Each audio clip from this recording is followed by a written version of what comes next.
ഇന്ന് നമുക്ക് രൺവീർ സിംഗ് കേന്ദ്ര കഥാപാത്രത്തിലെത്തുന്ന ദുരന്തർ എന്ന ഹിന്ദി സിനിമയുടെ കഥ ചുരുക്കത്തിലൊന്ന് നോക്കിയാലോ? വീഡിയോയിലേക്ക് കടക്കുന്നതിന് മുൻപ് നമ്മുടെ ചാനലിൽ ആദ്യമായിട്ട് വന്ന കൂട്ടുകാരാണെങ്കിൽ ചാനൽ ഒന്ന് സബ്സ്ക്രൈബ് ചെയ്യാനും വീഡിയോ ഇഷ്ടമായ ലൈക്ക് ചെയ്യാനും കമന്റ് സെക്ഷനിലെ ഹൈപ്പ് എന്നൊരു ഓപ്ഷൻ ക്ലിക്ക് ചെയ്യാനും മറക്കരുതേ. സിനിമ തുടങ്ങുമ്പോൾ 1999 കാലഘട്ടമാണ് കാണിക്കുന്നത്.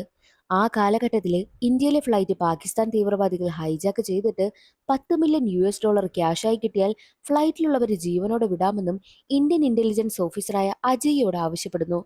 ജനങ്ങളുടെ ജീവന് പ്രാധാന്യം നൽകിയ അജയ് പറഞ്ഞ കാശ് കൊടുത്ത് ജനങ്ങളെ രക്ഷിക്കും. ഇനിയും നമ്മൾ വെറുതെ ഇരുന്നാൽ ശരിയാകില്ല. പാകിസ്ഥാൻ തീവ്രവാദികൾ നമ്മുടെ നാടിന്റെ സമാധാനം കളഞ്ഞുകൊണ്ടിരിക്കുകയാണെന്നും ഇന്ത്യയിലെ ഡിഫൻസും റോ ഏജൻസിയുമായി നടത്തിയ മീറ്റിംഗിൽ അജയ് പറയുന്നു. പാകിസ്ഥാന്റെ അടുത്ത നീക്കം അറിയുന്നതിന് നമ്മുടെ നാട്ടിൽ നിന്നും ഒരു സ്പൈയെ ഏർപ്പാടാക്കണമെന്നും അജയ് പറയുന്നുണ്ട്. എന്നാൽ ആരും തന്നെ അത് കാര്യമാക്കിയില്ല. ഏകദേശം 2 വർഷം കഴിഞ്ഞ് 2001 വീണ്ടും പാകിസ്ഥാന്റെ ആക്രമണമുണ്ടായി. പാകിസ്ഥാൻ ഇന്ത്യൻ പാർലമെന്റ് ആക്രമിച്ചു. അതോടെ ഇനിയും ഇങ്ങനെ വിട്ടാൽ ശരിയാകില്ലെന്ന് ചിന്തിച്ച് അജയ് പറഞ്ഞ ഐഡിയ മുന്നോട്ട് വെക്കുകയാണ്. അങ്ങനെ ഇന്ത്യയിലെ IB ഏജന്റായ ജസ്കിരത് സിംഗിനെ സ്പൈ ആയിട്ട് ഹംസ അലി മസ്രി എന്ന പേരിൽ അഫ്ഗാനിസ്ഥാൻ വഴി പാകിസ്ഥാനിലേക്ക് അയക്കുന്നു. കറാച്ചിയിലെ ഒരു ഗ്രാമത്തിലെത്തിയ ഹംസ, അതായത് സ്പൈ ആയിട്ടുള്ള ജസ്കിരത്, ആഹാരമൊന്നും കിട്ടാതെ കഷ്ടപ്പെടുന്നു. അപ്പോഴാണ് അവിടെ ജ്യൂസ് കട നടത്തുന്ന അസ്ലം എന്ന ആളിനെ കാണുന്നതും. അസ്ലമിനടുത്തെത്തി ജസ്കിരത് ഒരു കോഡ് വേർഡ് പറയും. സത്യത്തിലെ അസ്ലമും ഇന്ത്യയിൽ നിന്നുള്ള ഒരു സ്പൈ ഏജന്റാണ്. അങ്ങനെ ജസ്കിരത്ത് അസ്ലമിനൊപ്പം കടയിൽ ജോലിക്കും കയറും. നാടിനെ കുറിച്ചൊക്കെ സ്റ്റഡി നടത്തുകയും അസ്ലമിനോട് ഓരോന്ന് ചോദിച്ച് മനസ്സിലാക്കുകയും ഒക്കെ ചെയ്തു. അപ്പോഴാണ് നാടിനെ അടക്കി വാഴുന്ന റഹ്മാൻ എന്നൊരാളിനെ കുറിച്ച് അറിയുന്നതും. തീവ്രവാദികളുമായി ബന്ധമുള്ളതും അവർക്ക് വെപ്പൺസ് ഒക്കെ സപ്ലൈ ചെയ്യുന്നതുമായ ഒരു ഗ്യാങ്സ്റ്ററാണ് ഈ റഹ്മാൻ. അതെല്ലാം അറിയുന്ന ജസ്കിരത്ത് എങ്ങനെയെങ്കിലും റഹ്മാന്റെ ഗ്യാങ്ങിൽ ചേരണം. അതിന് റഹ്മാന്റെ പ്രീതി പിടിച്ചു പറ്റണമെന്നും ജസ്കിരത്ത് കരുതുന്നു. ഈ റഹ്മാനാണെങ്കിലോ ഒരു സാധാരണ ആളല്ല, അത്രയും കൊടും ഭീകരനാ. പാകിസ്ഥാൻ അവാമി പാർട്ടിയുടെ ലീഡറായ ജമീൽ ജമാലി റഹ്മാൻ പറയുന്നതാണ് കേൾക്കുന്നത് പോലും. റഹ്മാൻ ഗ്യാങ്ങിന്റെ ശത്രുവാണ് പത്താൻ ഗ്യാങ്. പത്താൻ ഗ്യാങ്ങിന്റെ നേതാവാണ് ബാബു ദക്കായിത്ത്. സത്യത്തിൽ ഈ ബാബു റഹ്മാന്റെ അച്ഛനാണ്. മകന്റെ പ്രവൃത്തികൾ ഇഷ്ടമാകാത്ത ബാബു മകനെ അടിച്ചിറക്കി കളഞ്ഞു. അതോടെ ബാബുവിനെതിരായി റഹ്മാനാണെങ്കിൽ പ്രവർത്തിക്കുവാനായും തുടങ്ങി.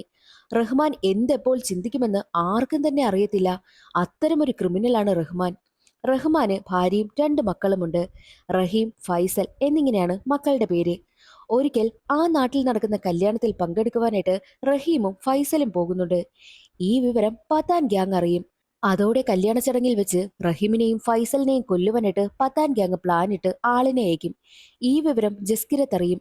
രണ്ടാളെയും രക്ഷിച്ച് റഹ്മാന്റെ ടീമിൽ കയറി പറ്റണമെന്നായി ജസ്കിരത്തിന്. വിവാഹ സ്ഥലത്തെത്തുകയാണ് ജസ്കിരത്ത്. റഹീമും ഫൈസലും എത്തിയതും കൂട്ടത്തിലുള്ള പത്താൻ ഗ്യാങ് രണ്ടാളെയും ഷൂട്ട് ചെയ്യുവാനായും ആരംഭിച്ചു. അതിലേക്കിടപെട്ട ജസ്കിരത്ത് റഹീമിനെയും ഫൈസലിനെയും രക്ഷിക്കുവാനായി നോക്കി. ചെറിയ പയ്യനായ ഫൈസലിനെ മാത്രമേ ജസ്കിരത്തിന് രക്ഷിക്കാനായുള്ളൂ. റഹീം വെടിയേറ്റ് സ്പോട്ടിൽ തന്നെ മരിച്ചു. വിവരമറിഞ്ഞ റഹ്മാൻ ആകെ തകർന്നു പോയി. റഹീമിന്റെ ബോഡി കാണുവാനായിട്ട് ഹോസ്പിറ്റലിലെത്തിയ റഹ്മാൻ റഹീമിന്റെ ഡെഡ് ബോഡി കണ്ടതും ആകെ തകർന്നു പോകും. തന്റെ മകന്റെ മരണത്തിന് കാരണമായ പത്താൻ ഗ്യാങ്ങിനെ പൂർണ്ണമായി നശിപ്പിക്കണമെന്നും റഹ്മാൻ തീരുമാനിക്കും. അതിനു വേണ്ടിയിട്ട് പ്ലാൻ ചെയ്യുകയും ചെയ്യുന്നു. അപ്പോഴാണ് 2 മക്കളെയും രക്ഷിക്കുവാനായി ശ്രമിച്ച ഫൈസൽ ജീവനോടിരിക്കാൻ കാരണമായ ഹംസയെ പറ്റി റഹ്മാൻ അറിയുന്നതും, അതായത് ജസ്കിരത്തിനെ പറ്റി. ജസ്കീറത്തിനെ ആ നാട്ടിൽ അറിയപ്പെടുന്ന പേരാണല്ലോ ഹംസ.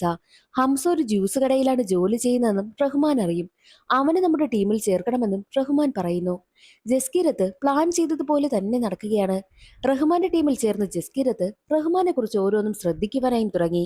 തന്റെ മകനെ കൊന്ന ഗ്യാങ്ങിനെ മുഴുവനായും നശിപ്പിക്കുമെന്ന പ്രതികാരത്തോടെ നടക്കുന്ന റഹ്മാനോട് ജമീൽ പറയുന്നതോ ഇലക്ഷൻ നടക്കാൻ പോവുകയാണ്, അത് കഴിയുന്നതുവരെ പ്രശ്നമൊന്നും ഉണ്ടാക്കാതെ ക്ഷമിക്കണമെന്നായിരുന്നു. എന്നാൽ അത് റഹ്മാൻ കേൾക്കില്ല. വേട്ടയാടി എല്ലാത്തിനെയും കൊല്ലുമെന്ന ദേഷ്യത്തിൽ നടക്കുകയാണ് റഹ്മാൻ. റഹ്മാനൊപ്പം ജസ്കീരത്തുമുണ്ട്. തന്റെ മകന്റെ മരണത്തിന് കാരണമായ ഗ്യാങ്ങിലെ എല്ലാവരെയും വേട്ടയാടി റഹ്മാൻ കൊല്ലും. അവസാനം തലവനായ ബാബുവാണ് എല്ലാത്തിനും കാരണമായതിനാൽ ബാബു തന്റെ അച്ഛനാണെന്ന് പോലും ചിന്തിക്കാതെ എല്ലാവരും കാണും വിധം ബാബുവിനെ കൊണ്ടുവന്ന് വെയിറ്റ് കട്ട ഉപയോഗിച്ച് തലയ്ക്കടിച്ച് ചതച്ചു കൊന്നുകളയുന്നു. ഇതിനുശേഷം ഈ നാട്ടിലിനി റഹ്മാൻ മാത്രമേ കാണൂ. എനിക്കെതിരായിട്ട് ആര് വന്നാലും അവരുടെ അവസ്ഥ ഇതാണെന്നും റഹ്മാൻ ജനങ്ങളെ വിരട്ടും. ഇങ്ങനെയുള്ള ഗ്യാങ്ങിലാണ് ആരും അറിയാതെ ഇന്ത്യൻ സ്പൈ ആയി ജസ്കിരത്ത് എത്തിയിരിക്കുന്നതും. അവരുടെ വിശ്വാസം പിടിച്ചു പറ്റാൻ അവർ പറയുന്നത് എന്തും ചെയ്യും. ആ ടീമിലുള്ളത് കൊണ്ട് തന്നെ റഹ്മാൻ തീവ്രവാദികൾക്ക് വെപ്പൺ സപ്ലൈ ചെയ്യുന്ന കാര്യം അറിയുവാനായിട്ടും ജസ്കിരത്തിന് കഴിയുന്നു.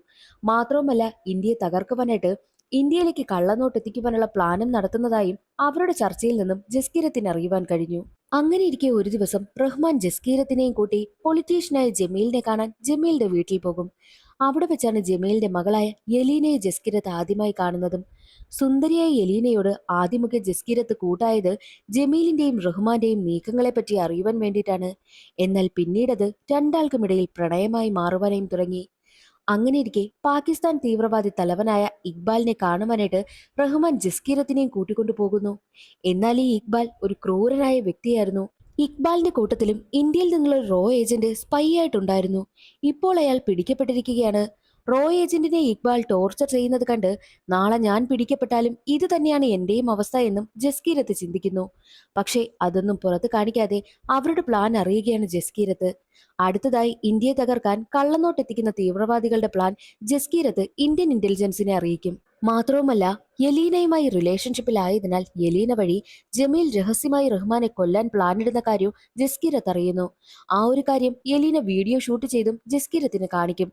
റഹ്മാനെ കൊല്ലാൻ ജമീൽ പ്ലാനിടാൻ കാരണമെന്തെന്നാൽ റഹ്മാൻ രാഷ്ട്രീയത്തിൽ ഇറങ്ങുവാനായി പ്ലാനിടുന്നു.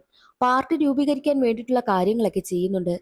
അങ്ങനെ റഹ്മാൻ രാഷ്ട്രീയത്തിൽ വന്നു കഴിഞ്ഞാൽ തന്റെ സ്ഥാനം പോകുമെന്നും നാട്ടിലെല്ലാവരും അവനെ മാത്രമേ കേൾക്കൂ എന്ന പേടി ജമീലിനുണ്ടായി. റഹ്മാനെ തകർക്കുവാൻ വേണ്ടി SP ഓഫീസറായ ചൗധരി അസ്ലമിനെ കൂട്ടുപിടിക്കും. അസ്ലമിനെ വെച്ച് റഹ്മാനെ കൊല്ലുകയാണ് ജമീലിന്റെ പ്ലാനും. ഈ വീഡിയോ യലീന ജസ്കിരത്തിന് സെൻഡ് ചെയ്യും. അസ്ലമിനും റഹ്മാനോട് നല്ല വെറുപ്പുണ്ട്. റഹ്മാനെ തീർക്കുന്നതിന് വേണ്ടിയിട്ടാണ് അസ്ലം ലഹാരി ടാസ്ക് ഫോഴ്സ് എന്നൊരു ടീമും രൂപീകരിച്ചതും. അങ്ങനെയിരിക്കെ ഒരു ദിവസം വെപ്പൺ ഡീലിംഗ് എന്നും പറഞ്ഞ് റഹ്മാനെ വിളിച്ചു വരുത്തി അസ്ലം റഹ്മാനെ കടത്തിക്കൊണ്ടു പോവുകയും ചെയ്യും. റഹ്മാൻ കടത്തപ്പെട്ടത് ജസ്കിരത്ത് അറിയുന്നു. റഹ്മാൻ എന്തെങ്കിലും സംഭവിച്ചു കഴിഞ്ഞാൽ നമ്മുടെ പ്ലാൻ ഒന്നും നടക്കില്ല. അടുത്തതവർ ചെയ്യാൻ പോകുന്നതും അറിയുവാനേ കഴിയില്ല. അതുകൊണ്ട് റഹ്മാനെ എങ്ങനെയെങ്കിലും രക്ഷിക്കണമെന്നും ജസ്കിരത്ത് തീരുമാനിക്കും. ജസ്കിരത്തിന് ഇതിനെല്ലാം പിന്നിൽ ജമീലാണെന്ന് നന്നായിട്ടറിയാം.